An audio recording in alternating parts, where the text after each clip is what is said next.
every evening, when the sirens began, little Mariam would run to the window and ask the same question. Baba, are those fireworks? Her father, Reja, never knew how to answer. Once, Tehran nights had been filled with wedding lights, laughter from rooftops, and the smell of kebabs drifting through alleys. Now the sky flashed with fire. No child should ever mistake for celebration. No, my flower, he said softly.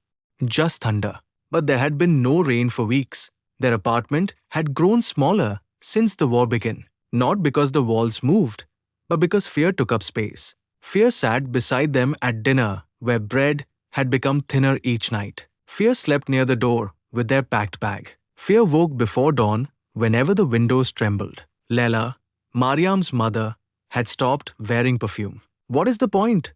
She once whispered. Smoke is stronger than jasmine. Still, she braided Mariam's hair every morning as if school would reopen tomorrow. She ironed Reja's shirt though his office had been reduced to rubble to streets away. She laid 3 plates every meal, though sometimes there was food enough for only 2. One night, the bombing came closer than ever before. The building shook like an old man with fever. Glass shattered. Somewhere below, a woman screamed. The lights died, and darkness rushed in like floodwater. Mariam began to cry. Reja grabbed her. Leila grabbed the bag. And together, they stumbled down the stairwell, crowded with neighbors praying aloud. Outside, dust covered the street like grey snow.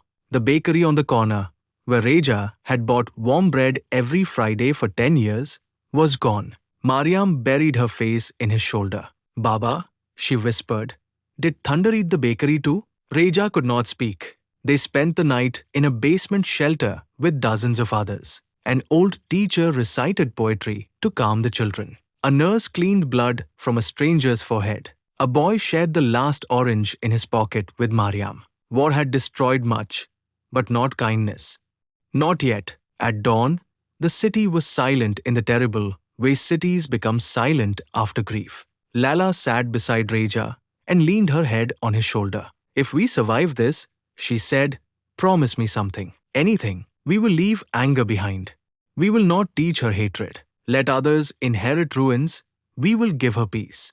Reja looked at Mariam asleep in her lap, clutching a peel of orange like treasure.